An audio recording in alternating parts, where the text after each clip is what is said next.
We are witnessing a massive paradigm shift in clinical diagnostics. For over a century, if we couldn't grow it on a plate, it didn't exist. But today, technologies like 16S RNA and metagenomic NGS are allowing us to see the invisible by looking for genomic signatures instead of just phenotypic growth. Traditional diagnostics rely on an artificial premise that human pathogens will reliably grow in vitro. But the reality is that up to 30% of infective endocarditis cases remain culture negative. Fastidious organisms like Bartonella and Coxiella burnetii are so adapted to host niches that transferring them to artificial agar induces a fatal ecological shock.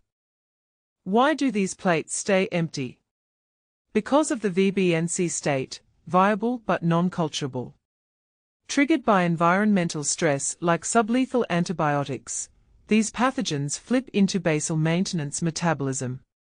They become biochemically undetectable and won't form colonies on a plate, but they retain their pathogenicity and remain highly dangerous inside the patient. To find them, we use the 16S RNA gene, a 1,500 base pair barcode ubiquitous across the entire bacterial kingdom.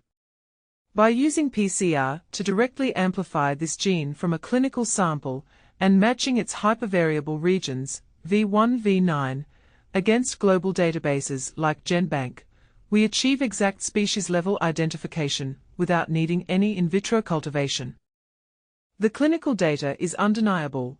In a 10-year review of sterile body fluids, 16S increased diagnostic yield by 83% over culture alone. Most importantly, 100% of the sequencing positive or culture negative samples came from patients already pre-treated with antibiotics. 16S can identify pathogens like Streptococcus pneumoniae even hours after antibiotics have sterilized the fluid. In orthopedics, distinguishing infection from aseptic loosening is a nightmare because bacteria live in sessile biofilms rather than planktonic fluid. 16S PCR on periprosthetic tissue provides 96.3% specificity from just one sample. To reach that same confidence level with traditional methods, you would need 3 identical positive cultures. Culture-negative endocarditis often stems from extreme fastidiousness or prior antibiotics. However, 16S testing performed directly on excised heart valve tissue identifies the causative pathogen, like Trophorima whipple, in up to 87% of these cases. This is why it is now officially part of the 2023 Duke INI-CET diagnostic criteria. This isn't just academic. Genomic sequencing altered patient management in nearly 46% of cases.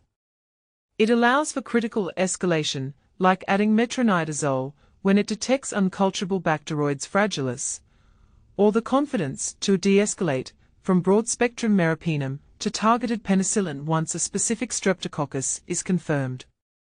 While 16S targets bacteria, metagenomic NGS, MNGS, sequences all nucleic acids in a sample simultaneously, viruses, fungi, and parasites included. It requires 0 prior hypotheses and yields 87% to 95% sensitivity in severe sepsis, often returning actionable data within 24 hours to reduce ICU mortality. Choosing the right tool is a balance. Traditional culture is cheap and excellent for resistance profiling, AST, but fails easily with prior antibiotics. Targeted 16S has high resilience for bacteria, while MNGS is the high-cost, high-complexity heavy hitter for unknown microbes, or detecting antibiotic resistance genotypes. It's not without challenges.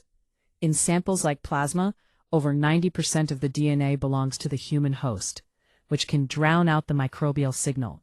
Furthermore, extreme sensitivity means laboratory kitome contaminants can trigger false positives, meaning every sequence must be correlated with the patient's symptoms. We are now entering the frontier. Point-of-care nanopore sequencing can deliver full species resolution in under 6 hours. Simultaneously, resuscitation science is using biochemical signals like resuscitation promoting factors, RPFs, to literally wake up dormant VBNC bacteria so we can perform true phenotypic susceptibility testing. The modern workflow is a synthesis. Step 1. Start with standard cultures and empiric therapy. If the patient deteriorates and cultures are empty at 48 hours, then you pull the trigger on 16S or MNGS. Genomic tools don't replace traditional microbiology, they complete it.